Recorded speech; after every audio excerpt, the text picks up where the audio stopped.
किसान का बेटा हूं, मजदूर का बेटा हूं, ये दलीलें चल रही थी। इस बीच जगदीप धनखड़ ने हाथ तक जोड़ लिए, उसके बावजूद खड़गे शांत नहीं हुए। ये कहा जगदीप धनखड़ ने कि मैं आपकी तारीफ सुनने नहीं आया। यहाँ खड़गे ने कहा कि मैं आपकी तारीफ सुनने नहीं आया। जगदीप धनखड़ ने इसका जवाब कैसे दिया है, जरा वो भी सुनिए।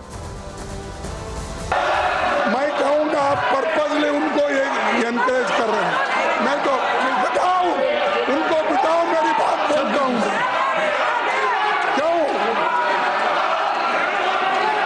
माननीय सदस्य, आपके तारीफ सुनने के लिए हम नहीं आए साहब, आपकी तारीफ सुनने के लिए नहीं आए। चर्चा देश के आपको की तारीफ पे चर्चा करने के लिए तारीफ आपको पसंद है, हम लोगों के समस्या को सुलझाने के लिए आए। बात की है। लेकिन आपको बताइए कोई पहली बार नहीं है जब धनखड़ और यहाँ पर खड़गे के बीच बहस हुई है। इससे पहले भी टक्कर हो चुकी है। कब कब हुई है बताने जा रहे हैं आपको। 9 दिसंबर 2024 में जॉर्ज सोरोस के विपक्ष पर मुद्दे ने कांग्रेस को यहाँ पर घेरा और ऐसे में खड़गे सीधे सभापति से ही भिड़ गए। ये तो अभी की बात है। 24 नवंबर 2024 में खड़गे और धनखड़ में तीखी बहस हुई थी, तब भी अलग मुद्दों पर बहस हुई।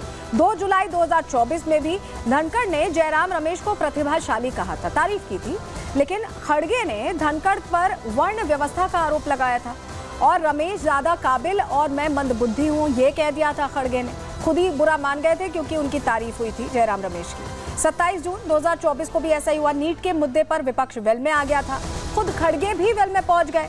धनखड़ ने समझाया कि नेता प्रतिपक्ष वेल में नहीं आते, इस पर भी बहसा बहसी यहाँ होती दिखाई दी थी। लेकिन ऐसा नहीं है कि ये पहली बार अविश्वास प्रस्ताव लाया जा रहा है कांग्रेस की तरफ से, विपक्ष की तरफ से। आपको बताते हैं इससे पहले भी अविश्वास प्रस्ताव लाने की कोशिश हुई है।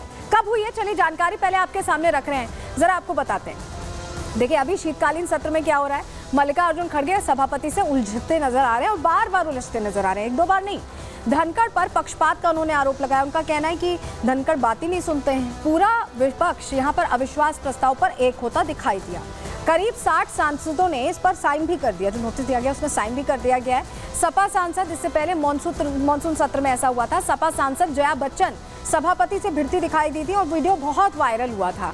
सभापति की टोन पर उन्होंने आपत्ति जताई थी। टोन क्या, उन्होंने इनको जया बच्चन को पूरे नाम से संबोधित किया था, उस पर इन्होंने आपत्ति जताई थी। अविश्वास प्रस्ताव लाने को उस वक्त भी तैयारी की गई और 87 सदस्यों ने यहाँ प्रस्ताव पर साइन उस वक्त किया था, लेकिन राज्यसभा अनिश्चितकाल के लिए उस वक्त स्थगित हो गई थी। तो उस दौरान भी यहाँ पर एक क्लैश देखने को मिला था। जरा तस्वीर भी आपको दिखा देते हैं, जया बच्चन कैसे अग्रेसिव हो गई थी, जरा देखिए सभापति से कैसे बहस हो रही है। जरा फुल स्क्रीन करिएगा, अप साउंड करिएगा, सुनवाइए जरा। एक second, Shrimati Jaya Amitabh Bachchan. Thank you sir. Sir आपको अमिताभ का मतलब पता है ना? बदल दीजिए, बदला दूंगा। नहीं, मैं एक second, I'm very proud of the association for marriage and my husband. I'm just saying. एक सेकंड, माननीय सदस्यगण। और एक और तस्वीर आपको 19 दिसंबर 2023 की दिखा रहे हैं, जब सभापति का अपमान कल्याण बनर्जी की तरफ से किया गया। ये देखिए राहुल गांधी यहाँ खड़े थे, मिमिक्री की जा रही थी, ये वीडियो भी बहुत वायरल हुआ था। तब भी देखिए कैसे चेयर का अपमान किया गया था। तो ये कोई पहली बार नहीं है जब विपक्ष इस तरह से चेयर का अपमान कर रहा है, इससे पहले भी मिमिक्री की तस्वीरें आप देख रहे हैं। कल्याण बनर्जी हैं, सांसद हैं टीएमसी के, और इन्होंने कैसे मिमिक्री की थी, जरा आप साउंड करिएगा, सुनवाइएगा।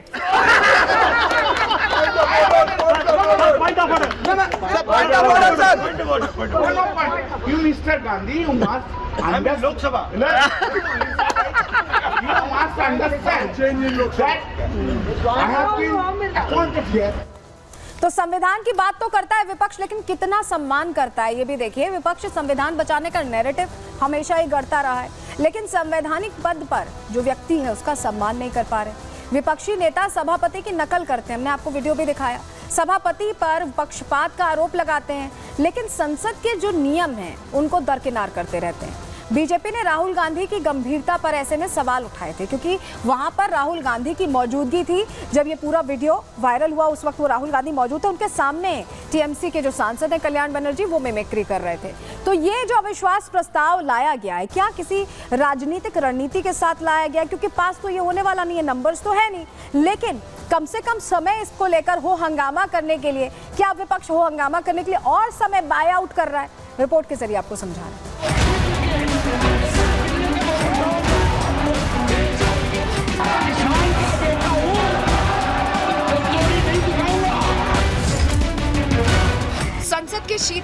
सत्र के 11वें दिन विपक्ष ने सभापति जगदीप धनखड़ के खिलाफ अविश्वास प्रस्ताव का नोटिस दिया।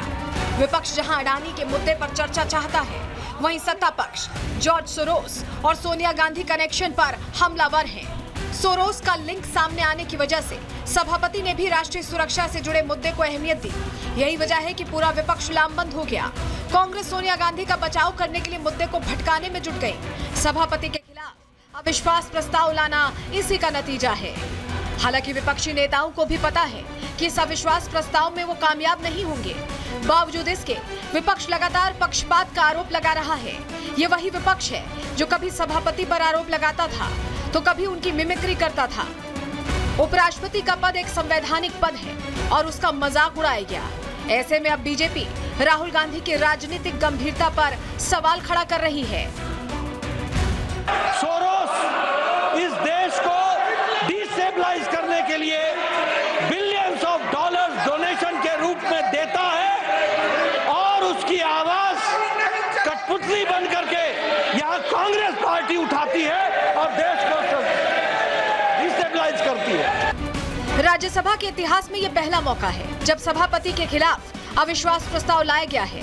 विपक्ष संविधान बचाने की बात करता है, लेकिन जब संवैधानिक पद के सम्मान की बात आती है तो विपक्ष का चाल, चरित्र और चेहरा सामने आ जाता है। आज भी जब सभापति के सब्र का बांध टूटा तो विपक्ष इस मुद्दे को दलित नेता के अपमान से जोड़ने लगा।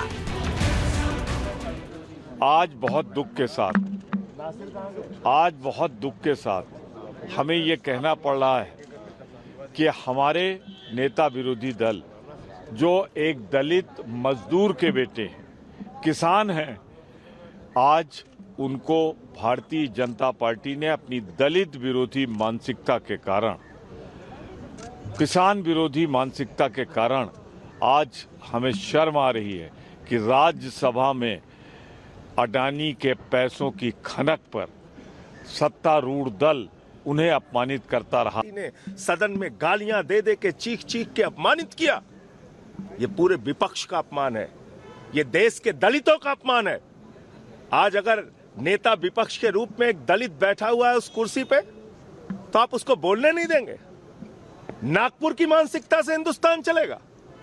जो भाजपाई मानसिकता जो दलितों को हजारों वर्षों से कुचलने में यकीन रखती है, जिनके राज्यों में घोड़ी पर नहीं बैठने दिया जाता दलितों को, आज एक दलित की आवाज को आपने सदन में जिस तरीके से कुचला है, पूरे देश ने इस बात को देखा है। विपक्ष सभापति के खिलाफ अविश्वास प्रस्ताव लाकर उन्हें पद से हटाना चाहता है। विपक्ष ने इस प्रक्रिया को शुरू भी कर दिया है। इसे एक राजनीतिक रणनीति के तौर पर इस्तेमाल भी किया जा रहा है, लेकिन संसद में इस तरह के प्रस्ताव को सफलतापूर्वक पारित कराना असंभव सा लग रहा है। Bureau report, Republic Bharat.